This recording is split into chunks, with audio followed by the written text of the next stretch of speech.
वैसे तो हिंदुस्तान में कई लड़ाइयां लड़ी गई थी सत्ता हासिल करने के लिए, जिनमें first battle of Panipat, battle of Khanwa और बैटल ऑफ तराइन जैसे युद्ध हुए। लेकिन अगर बात करें सेकंड बैटल ऑफ पानीपत की, तो माना जाता है अगर ये युद्ध ना हुआ होता तो शायद भारत का इतिहास कुछ और हो सकता था। तो चलिए जानने की कोशिश करते हैं सेकंड बैटल ऑफ पानीपत के बारे में। दोस्तों, ये वीडियो आपको अगर पसंद आए तो इस वीडियो को लाइक और चैनल को सब्सक्राइब जरूर कर लें प्लीज। इसके बारे में जानने के लिए हमें इतिहास में जाना होगा शेरशाह सूरी और हुमायूं के। अफगानों ने बाबर के साथ जो लड़ाई शुरू की थी उसे शेरशाह सूरी ने आगे बढ़ाया। शेरशाह सूरी ने हुमायूं को भारत छोड़ने पर मजबूर कर दिया। कन्नौज की लड़ाई के बाद हुमायूं काबुल वापस भाग गया और अब दिल्ली पर अफगानों का परचम बुलंद हो गया। शेरशाह सूरी के शासन को अच्छा माना जाता है। सूरी के द्वारा किए गए बहुत से कार्यों की बहुत प्रशंसा हमेशा से होती रही है। शेरशाह सूरी ने ही ग्रांड ट्रंक रोड का निर्माण करवाया था। जैसे किसी भी राजा का शासन हमेशा के लिए नहीं रहता, वैसा ही शेरशाह सूरी का शासन भी जल्दी खत्म होने लगा। शेरशाह सूरी राजपूतों के साथ कलिंजर की लड़ाई में बारूद फटने की वजह से बुरी तरह से घायल हो गया, जिसके बाद शेरशाह सूरी की मृत्यु हो गई। शेरशाह सूरी के बाद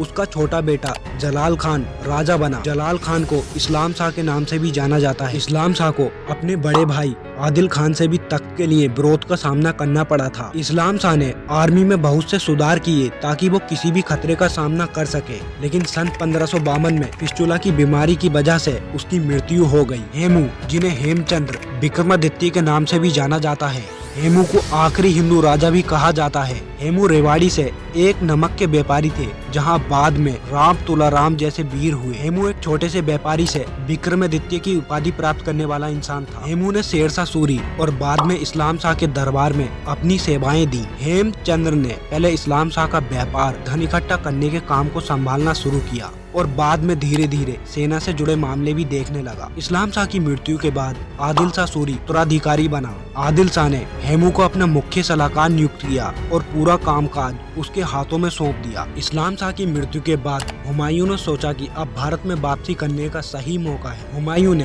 1555 में लाहौर पर कब्जा कर लिया। अफगानी सरदारों ने मुगलों का विरोध किया, लेकिन वो हुमायूं से हार गए और दिल्ली के तख्त पर फिर से हुमायूं बैठ गया। दिल्ली के तख्त पर बैठने के 6 महीने के बाद ही लाइब्रेरी की छत से गिरने की वजह से हुमायूं की मृत्यु हो गई। हुमायूं के बाद उसका पुत्र अकबर मुगल साम्राज्य का उत्तराधिकारी बन गया और उस समय अकबर की आयु सिर्फ 13 वर्ष थी। हुमायूं की मृत्यु के बाद हेमू ने सोचा अब ये सही समय है जब मुगलों को भारत की भूमि से पूरी तरह बाहर निकाला जा सकता है। हेमू ने मुगलों पर सबसे बड़े प्रहार करने शुरू कर दिए। हेमू ने ग्वालियर से दिल्ली तक मुगलों से बहुत सी लड़ाइयाँ लड़ी और सब में जीत हासिल की। दिल्ली में हेमू ने तर्दी बेग को तुगलकाबाद में 7 अक्टूबर 1556 को हराया और दिल्ली पर कब्जा कर लिया। दिल्ली पर कब्जा करने के बाद में ही हेमू को विक्रमादित्य की उपाधि मिली, लेकिन मुगलों का उत्तराधिकारी अकबर अभी जीवित था, जिसकी देखरेख बैरम खान कर रहा था। जिस तरह से हेमू ने मुगलों को दिल्ली और आगरा से खदेड़ दिया था, उससे मुगल सेना में हेमू के नाम से ही हड़कंप मच गया था। हेमू के पास 300 से ज्यादा वॉर एलिफेंट थे और वो दिल्ली के तख्त पर बैठ चुका था, लेकिन मुगल भले ही घबराए थे, फिर भी उनके पास एक बड़ी आर्मी थी।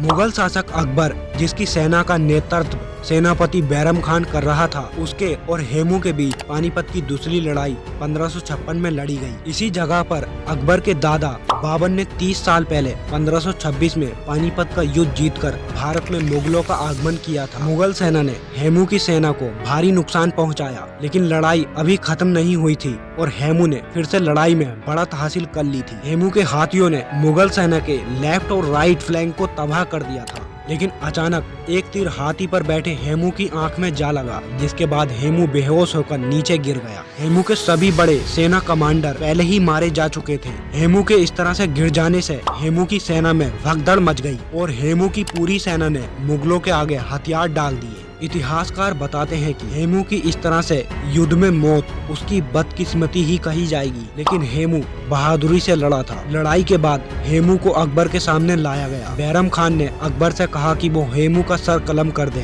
तभी अकबर को गाजी की उपाधि से नवाजा जाएगा, लेकिन अकबर ने ऐसा करने से मना कर दिया और बाद में बैरम खान ने हेमू का सिर धड़ से अलग कर दिया। हेमू के सर को काबुल भिजवा दिया गया और उसके धड़ को दिल्ली में किले के दरवाजे पर लटका दिया गया। बैरम खान ने हारे हुए सैनिकों के सिर कलम करवा दिए और उनकी एक ऊंची मीनार बनवा दी ताकि सबको संदेश दिया जा सके कि मुगल शासन फिर से शुरू हो गया है और अब कोई भी उनका विरोध करने का सामना ना करे। अब भारत में मुगल शासन शुरू हो गया जिसने भारत पर सालों तक राज किया। अकबर ने अपने समय में बहुत से सुधार किए। अकबर को कट्टरवादी नहीं माना जाता था, उसने सभी धर्मों का सम्मान किया और अकबर को बहुत से राजपूत राजाओं का साथ भी मिला। लेकिन पानीपत के इस युद्ध में मुगलों की जीत ने भारत में फिर से मुगलों का राज स्थापित कर दिया। अगर पानीपत के दूसरे युद्ध में हेमू जीत जाता तो शायद भारत का इतिहास कुछ और हो सकता था। यहाँ कुछ और का मतलब जरूरी नहीं कि अच्छा हो सकता था या बुरा हो सकता था। तो दोस्तों आज की वीडियो के लिए बस इतना ही। अगर आपको वीडियो पसंद आई तो इस वीडियो को लाइक और चैनल को सब्सक्राइब जरूर कर लो प्लीज।